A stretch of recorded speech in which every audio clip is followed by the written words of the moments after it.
The quality and quantity of links going to a website are a major factor that Google considers when generating its search results. In this video, I'll tell you why links are important, show you what you should be looking for in links, and share with you strategies for building links into your website. So what is link building? Link building is the practice of building hyperlinks, also known as backlinks, to a website to improve search engine performance. High-quality sites will naturally attract links over time. However, you may actively wish to solicit links from a relevant site to build a site's authority more quickly. So why is link building important? Backlinks are the most important factor used by Google to evaluate a site's authority. When reputable or relevant sites link to your site, it's like a vote in favor of that site. All other things being equal, Google and the other search engines will consider sites with more high-quality links to be of greater authority and place them high in the search results. Whilst Google also takes into account other off-page factors. A recent study found a clear relationship between the number of backlinks and Google rankings. So you can see on this chart here, the more backlinks you have, this is from unique domains. So it's more important to get links from unique domains, so separate domains, than it is to get lots of links from the same domains. The more sites you have linking to you, the higher your rank will be in the search results. So not all links are created the same. In the past, Google used to look more at the quantity of links rather than the quality of links, which meant that website owners would be able to increase their search engine ranking by just getting hundreds or thousands of very low quality links into a site. These days, Google does not treat all links equally. So what makes a good link? And by a good link, I mean a link that will pass authority onto your website and help it to increase in the search engine ranks.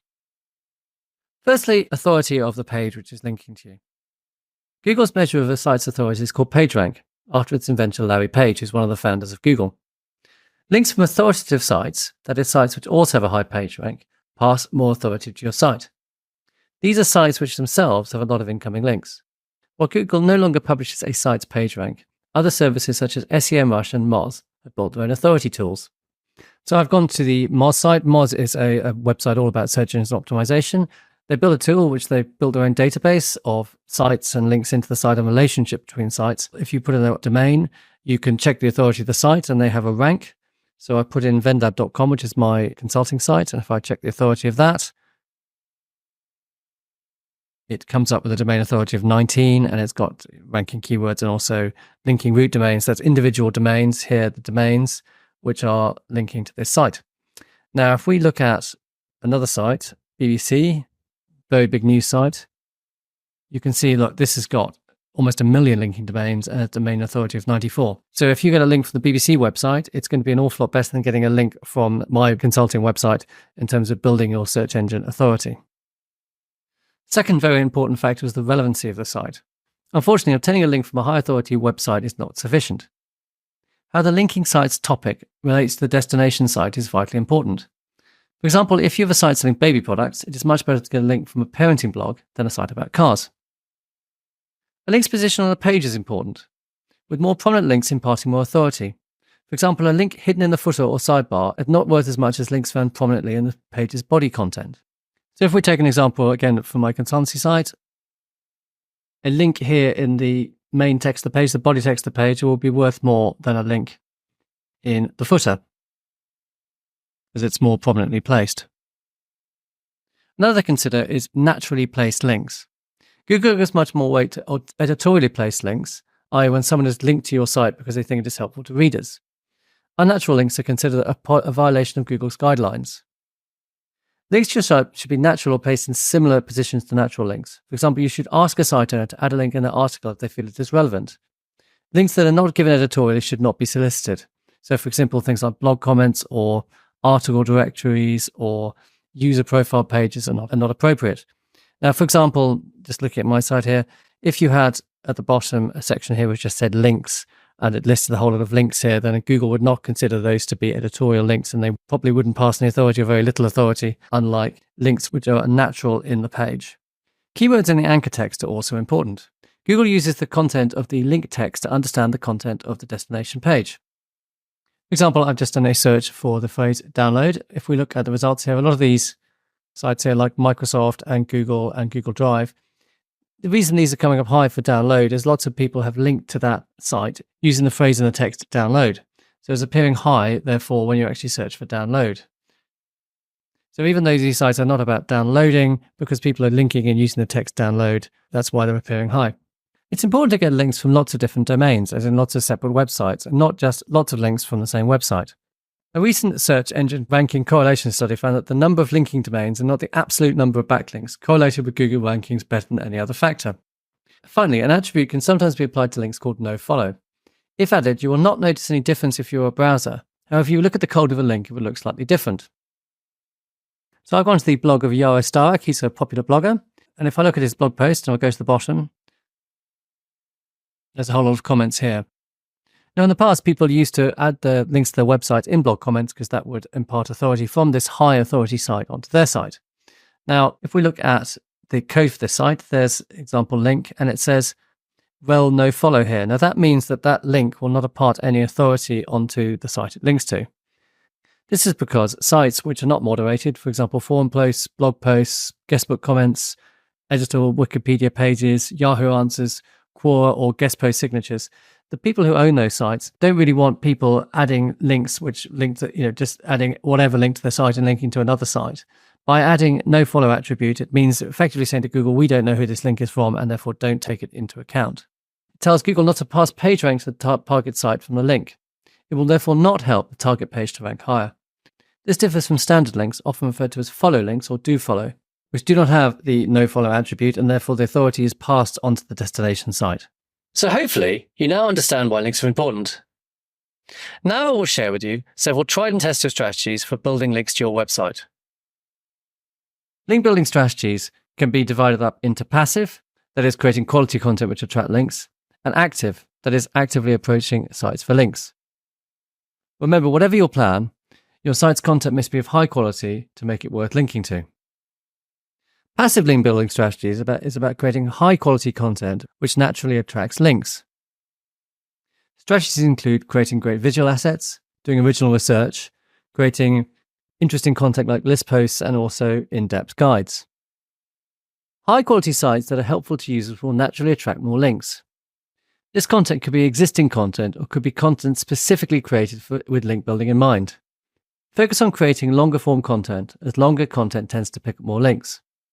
A recent study found that longer form content gets 77% more clicks than shorter posts.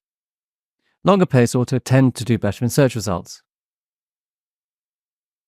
Visual assets such as images, diagrams, infographics, and charts are great for link building because when you publish an infographic, you will receive a link anytime someone shares it on their site and cites you as a source.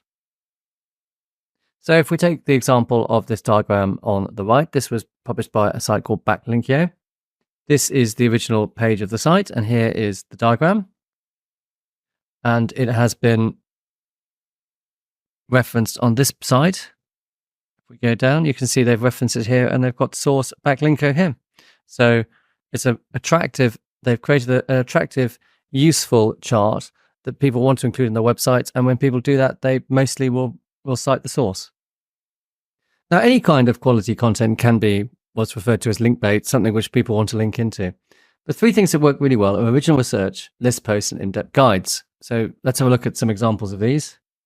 Again, from the site Backlinks, this is an example of a list, 19 new SEO techniques for 2023. As you can see, it's in the form of a list, very well laid out. It has an index at the top, and then it has a lot of content. If you recall, longer content is preferred both by users and also by search engines.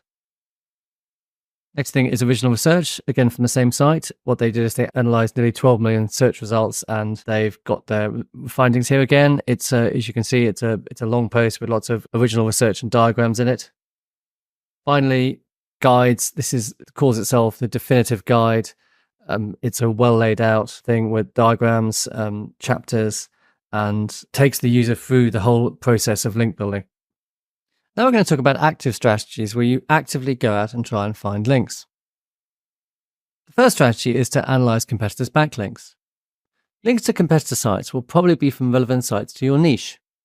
You can generate a list of high-quality link targets by identifying the linking site and approaching them to add your site. To identify competitor backlinks, there are a number of freely available tools. One example of a free tool is Ahrefs Backlink Checker.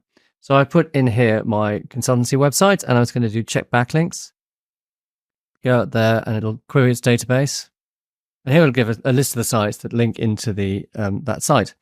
So if you then look at those sites, look at the quality of those sites, judge them for authority, and see what kind of sites they are. And if you think that there's a chance you might be able to get a link in there, find the contact details from the site, send them an email politely requesting that they might want to link to your site and why it would be appropriate and why it would help their users.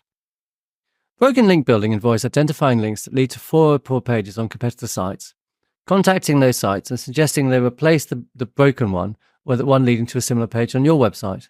This is a time-consuming process, but there are tools which can help. Now, on the Ahrefs site, again, there is a broken link checker. Now, imagine you are a business that sells baby products. You're interested in getting links from parent blogs. I put a parent blogs in here. It's a popular one called Honest Mum. Check for broken links. 629 broken links on the site.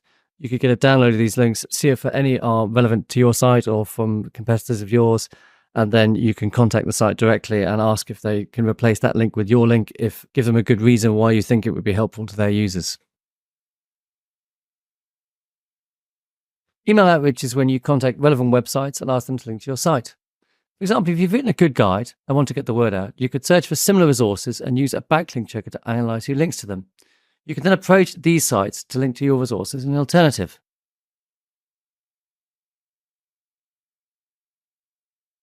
So, for example, I've written a course called The Complete Guide to Selling on Amazon. I know a competitor called Amazing Sellers, and if I go onto the backlink checker and I just check who links to them, then I can see if I go down here, there's a list of the 7 best FBA courses in 2023. Now, it might be if we contact these people that they would add it as an alternative to these other courses, and that would get a link into our site. Finally, guest posting. Guest posting is publishing original content on other blogs and receiving a credit linking to your site. These should be on blogs that are relevant to your niche. Popular blogs require a constant stream of new content, so you may find they'll be happy to publish a well-crafted article. Guest blogging can be used to build page authority in several ways. Get your brand and brand mentions in front of an entirely new audience, lead to unlinked brand mentions, and build links from your guest post to your website. Finally, here are some strategies to avoid. Getting the wrong sorts of links can actually hurt your search engine performance. Here are some link strategies that may have worked in the past but are now best avoided. Paid links. Paid links is where you pay to get a link on someone's site. Google and Bing both try to remove the influence of paid links from their organic search results. They have algorithmic ways of spotting paid links, and so they're best avoided. Link exchanges is where you would link to someone's site and they would link back to you. Whilst it's acceptable to link to websites you work with or affiliated with and have them link back to you, Google's quality guidelines advise against excessive link exchange conducted exclusively for the sake of link building. So it's fine if you, for example, if you're selling someone's product and you link to them saying, I sell their products, and they link back to you saying, this is a retailer of our products. But if you do, hundreds of links, then that is probably going to hurt your search engine performance. Finally, low quality directory links. These used to be very popular and a successful source of link building. However, Google now views directories as low quality. There are some exceptions. So for example, if there's a very niche directory which is specifically about a particular topic, it may be worth getting a link from that.